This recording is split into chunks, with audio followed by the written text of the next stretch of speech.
This is my vision board assignment, and I started with looking at where I want to be in 5 years, or what I see myself already having accomplished in 5 years. So first I want to be a teacher, obviously, and I don't really know what kind of setting I want to be in right now because I'm still very undecided as to whether I want to be a special ed teacher or a general education teacher, but I would be perfectly happy with both. I want to own the truck, and this is a picture of the one that I'm currently leasing. I just got it about a month ago. I want to be financially stable because I think that's going to help with a lot of the other things. I want to have my own house. I see myself being married with at least one kid, and there's a picture of my boyfriend and I there too, who's the one that I'm planning on getting married to. And I would like to mention that he is in the Air Force, so that also puts a lot of uncertainty in my plan as to where I'm going to be living, and it opens up the opportunity to teach in schools on Air Force bases. So, while there's a lot of uncertainty and not knowing what exactly is going to happen, this is just kind of a rough plan of what I want to happen. So then in the next year, how am I going to get there? In 1 year, I will be in my last semester here at Millersville, and I will be student teaching. Then I am planning to graduate with my degree in early and special ed. I have already completed my minor in negative STEM education, and I will also be graduating with honors. Then also in a year, I will probably be applying for jobs so that I can get a teaching position. I'll also be living in an apartment with one of my current roommates somewhere around the Lancaster area, and then to start the process of getting married, I obviously have to get engaged. So next month, what am I going to be doing? I'm in the process of writing my thesis for the Honors College on the topic of special education and all the parts in ignorance that can then be used to educate to form acceptance. I currently work for the Integrated Studies program here, and I have 3 students that I work with, and I really enjoy the job, and I think it's giving me great experience working with students with disabilities, so that it gives me experience in the field of special ed. I want to start saving money in a more structured way, so I want to come up with a budget program that's going to work for me in order for me to save money to do the things that I need, like pay off the truck and things that I want to do to let myself have some fun. This month will be the first payment of the truck, so it's the first car payment that I'm doing by myself, so money will be flying out of my wallet. I also need to keep up with my to-do list because I do have to finish classes, and then I will be going into placement, and I can imagine that I will have things to do there, so just keeping up with all the things that I have to do in a manageable way. And this month my boyfriend is also coming home from deployment, so I will get to see him, which I'm really excited about. So in the next few months, I'm hoping to finish this semester and this year with very good grades. Maybe not always, but that's the goal here. I want to increase my savings by using that budget program to save as much money as I can. Where my roommate and I are going to go apartment hunting and eventually sign a rental agreement so that we can have our own place. I will also be taking all of the PECT exams that I need to be certified, so one of my goals is to pass them so that I can become a certified teacher.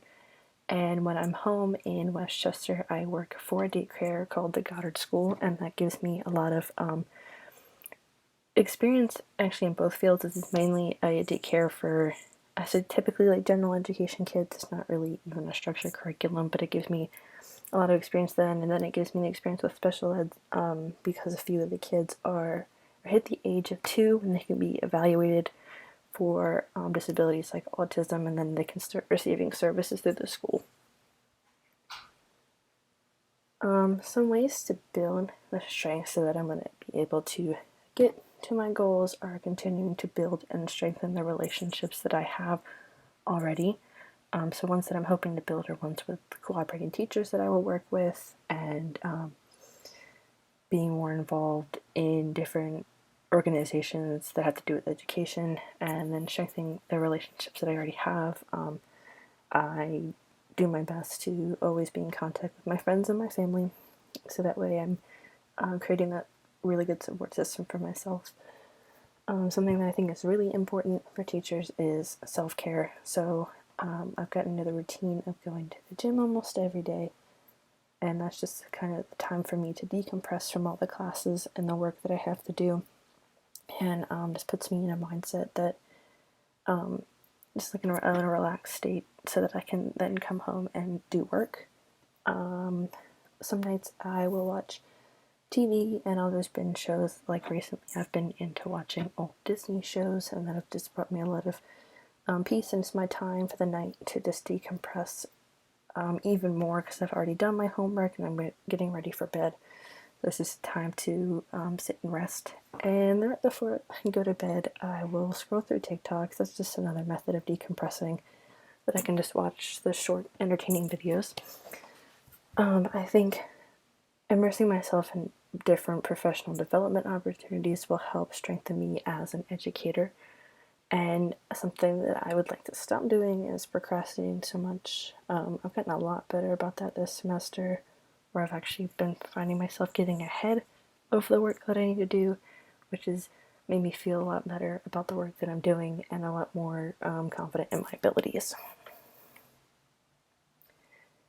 So the people that are going to help me get to where I want to be and achieve the goals that I want are going to be my family, my boyfriend, my friends from home and college, because I still have friends from high school that I'm really close with, and we always see each other whenever we're home, and I feel like I have built myself a good support system here at college too. I've made a lot of good friends, some that I've had since freshman year, and then some that I've made throughout the way. My professors, I think, are going to be a big part of it, because they're the ones that are giving me the education that I need to go forth and then teach younger generations. And the cooperating teachers that I work with, because they're going to provide a lot of insight as to what actually goes on in the classroom, and they're going to help me with situations that happen like in the moment and in the field. So the first steps to beginning my journey are to continue to work hard on my academics, and to just focus on them so that I can achieve those high grades and those passing grades, and then I can then graduate. I want to continue to work jobs in the education field. I've already mentioned I work for integrated studies and the Goddard School, and over the summer I work as a summer camp counselor, and so that's just being around kids and instructing them how to do arts and crafts and keeping their behavior in check and stuff like that. And the most important thing would be to take care of myself, because if I'm not taking care of myself, I'm going to be miserable, and then I'm going to hate everything that I'm doing.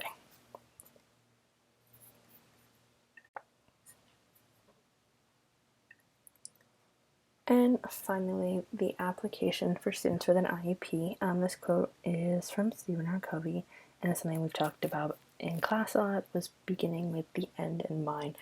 And I think that's really important, especially for students with an IEP, because as teachers, we get to look at their current capabilities, but then we want to make those goals for them, and we have to make a plan for how they can achieve those goals, which is essentially what a vision board is. You want to start with the big picture, and then you want to break it down into little steps to give yourself a timeline as to what needs to be done and when it needs to be done by. Those dates don't have to be strict, of course. They can be very flexible depending on the goal and what needs to be done.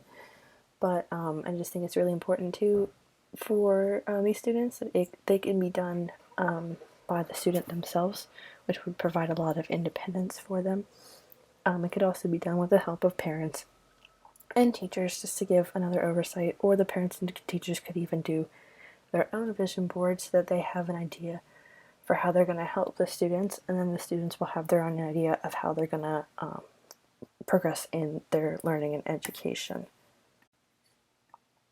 I think another reason why vision boards are important in general is that it seems makes these huge, daunting activities and tasks seem a little bit less stressful, and it takes